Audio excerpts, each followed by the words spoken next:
Yo, yo, yo, this your boy Trey Mills. Smelling good, looking good, feeling good, acting good, rapping good. You know what it is. This is another episode of The Process.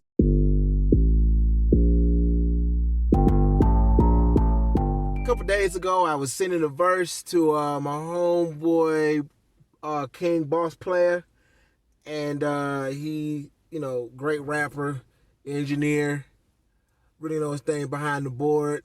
And in the middle of him fussing about how I sent the file, he asked me how I sent the file, how I did the whole everything. So I decided in this episode of The Process, I'm going to kind of go through a little bit of the specs, show y'all exactly how I do it, show you the process of how I actually rap in the backseat of my 2019 Ford Escape. I guess the first thing I'm going to show y'all is the microphone. Once again, it's an H1N. It's actually a film. It's actually a field recorder. Actually, before I actually left the city, before I actually left Birmingham, I was actually shooting an independent film. I had to stop production on the independent film. Quick life change happened. So I'm in here in El Paso, actually recording the No Wi-Fi mixtape. More on that later. But this bad boy right here is the H1N Zoom recorder. Now, it's got your up and down volume control. I don't know if y'all can see it. It's got a line out for headphones. It's got a line in for a microphone. I don't use the line in too much. I pretty much, now here's the way I record is like this. So basically, I get the instrumental on my phone, right? So I had an instrumental playing on the phone. So I got like my Bluetooth headphones, pop them in my ear. Boom. I got the instrumental playing in my ear. Then I got my regular headphones, my trusty. I can't even say the name of this brand, but I don't even know the name, but great low end budget hair. I got the headphones for like $30 at like Guitar Center. I had them for 5-6 years. They got beat up. You see the tape and everything. They've got beat up since I've been traveling. So I put the Bluetooth earbuds in, take those over. I actually plug these into the line out on this microphone, on this recorder. This is the recorder and the microphone. So now what I got going on is I can hear the beat that's playing through my phone. I can hear my levels in the headphones. I got on 2 pair of headphones. And now it's got a gain stage on it. Because don't forget, this is for field recording. So this bad boy, even in your car, it's going to pick up every atmospheric sound you can think of. So I take my gain and I turn it down to as low as I can. I don't want to have a lot of headspace when I'm recording. I don't want to hear the atmosphere around me. I want to keep the atmosphere as close as I can inside this car.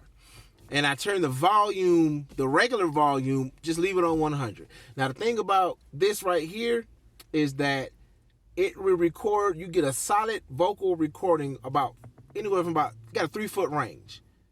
You stay inside that 3 feet, you're pretty much real good. And then what I do is, because I don't have a pop stopper with me, but I do have these wind guards. So I took 2 wind guards. These are 2 wind guards. I took 1 wind guard, put that mug inside the other, and then put it over the head of the mic. And it's got a record, it's got a stop, it's got a fast forward, it's got a rewind, it's got a pause. And it's also got a micro SD port. Now the micro SD port only holds about 32 gigs. If you go to 64 gigs, you get a error because I just don't think it can read that much memory.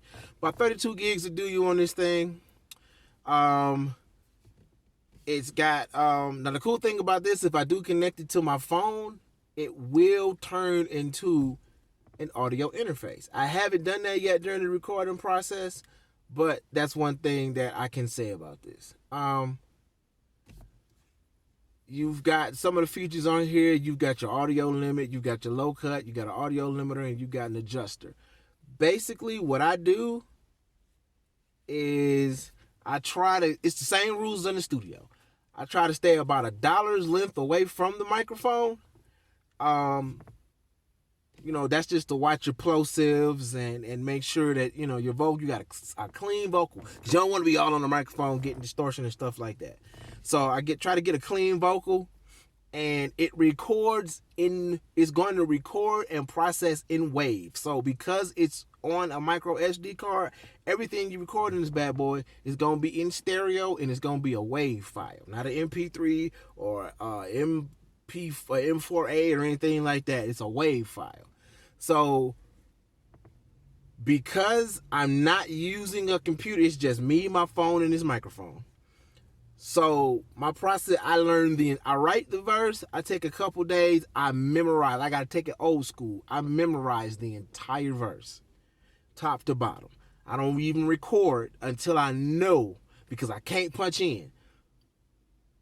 And I record the entire verse, top to bottom. I normally do that about 3 times. I do a main, I do a stack. If you record it on the same, you have to stop and start, because if you record it on the same file, it won't give you a separation in frequency and a separation in sound.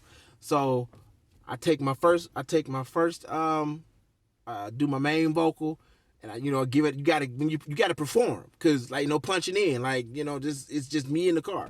So I give it everything I got on the first one. I try to duplicate that on the second one, and then the reason why I have to know the verse, because I have to know where my punches are. And that third one, I'm literally just doing punches. And that's pretty much the process. Then I take it upstairs, export it into the computer I got upstairs, load it up into the audio side of MP3 Beats, clean it up. I don't do no EQing. I clean it up. I use the de-esser, and I send that bad boy off to King Boss Player. And hey, that's the process. Peace. Once again, it's your boy Trey Mills. Looking good, smelling good, feeling good, acting good, rapping good. This has been the process. I'll let y'all later.